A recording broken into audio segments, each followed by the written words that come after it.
Հանրապետության կառավարությանը փոխանցենք օրեր առաջ իմ Facebook-յան էջում տեղադրված բաց նամակը։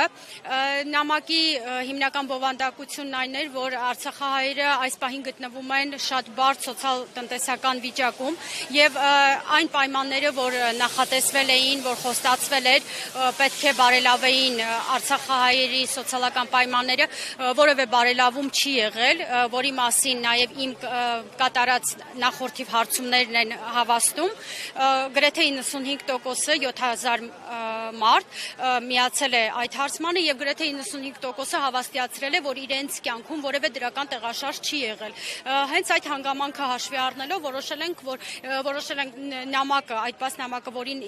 իմիջիայլոց միացել է ավելի քան 10000 օգտատեր, փոխանցել Հայաստանի Հանրապետության կառավարությանը, ակնկալելով, որ նրանք ընդառաջ կգնան տեղահանվածների այժմեական խնդիրներին եւ հիմնական խնդիրն այն է, որ բնակվարձը, որ տրամադրվում է տեղահանվածներին, լինի շարունակական եւ դրան զուգահեռ արդեն մնացած ծրագրերը ավելի մատչելի դառնան, մնացած ծրագրերը ավելի թիրախային դառնան եւ ավելի մեծ շրջանակներ ընդգրկեն։ Ինչ է կարծում, ինչ է ուզում հասնել Հայաստանի իշխանությունը արցախցիներին հասանելիք այս աջակցության ծրագրերը կտրելով կամ դադարեցնելով։ Ես մտածում եմ, որ առհասարակ կառավարությունը, որը իր հովանու տակ վերցրել է ավելի քան 120,000 մարդու, պետք է այնպես անի, որ այդ 120,000 մարդու համար կենսապայմաններն այստեղ լինեն հնարավորինս մատչելի, հնարավորինս լավ, որպեսզի մարդիկ կարողանան իրենց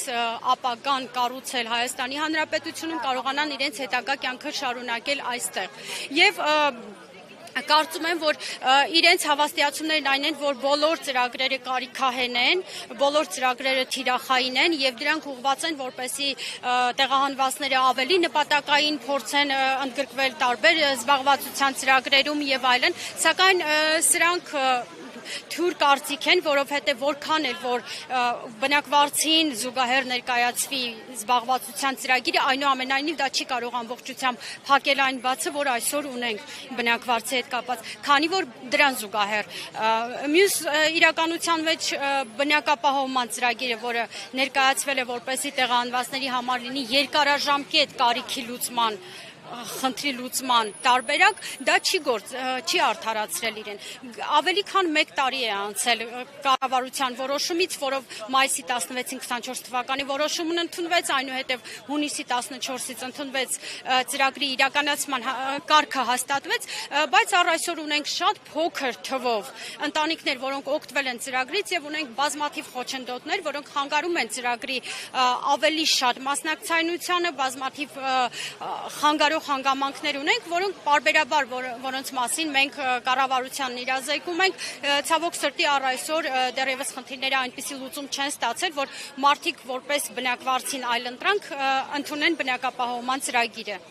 Լիանա, մեծ հետ զրույցում Արցախի մեր հայրենակիցները տեսակետ էին հայտնում, որ աջակցության ծրագրերը դադարեցնելով Հայաստանի իշխանությունը փորձում է այդ կերպ պարարտ հող ստեղծել, որպեսզի արցախցիները Հայաստանից հեռանան, նման մտահոգություն կա, արդյոք կիսում եք այս տեսակետը։ Ես չեմ կարող պատկերացնել, որ Հայաստանի Հանրապետությունում լինի այնպիսի կառավարություն, որ մտածի, որ Արցախահայը, ով նույն մշակույթի, նույն լեզվի, կրոնի, ամեն ինչի կրողն է, պետք է իր ապագան տեսնի այլ երկրում։ Ես դա չեմ կարող պատկերացնել եւ դրա համար էլ ես մտածում եմ, որ պետք է մենք այնպես անենք, որ կառավարությունը վերջի վերջո գա այն եզրահանգման, որ այն ծրագրերը, որոնք կազմում են իրենք, պետք է լինեն կոնկրետ կարիքահեն, պետք է բոլոր խնդիրները նախապես, բոլոր վերլուծությունները նախապես կատարվեն տեղահանվածների շրջանում, որից հետո արդեն մշակվեն ծրագրեր, որպեսզի տեղահանվածը իրեն տեսնի այդ ծրագրի շահառու։ Եթե տեղահանվածը իրեն այդ ծրագրի շահառու չի տեսնում, ցավոք սրտի փնտրելու է այլընտրանքային ճանապարհներ։ Ինձ համար դա ամենացավալի թեման է, ես չէի ցանկանա, որ Հայաստանի Հանրապետությունից Արցախից տեղահանված անձը փորձի այլընտրանք գտնել Հայաստանի Հանրապետությունից դուրս։ Ինձ համար առաջնային է, որ Հայաստանի Հանրապետությունում շարունակի արարել, ապրել Արցախցին այնքան ժամանակ, քանի դեռ կլինի այդ հավաքական վերադարձի մեր բաղձալի այդ պահը։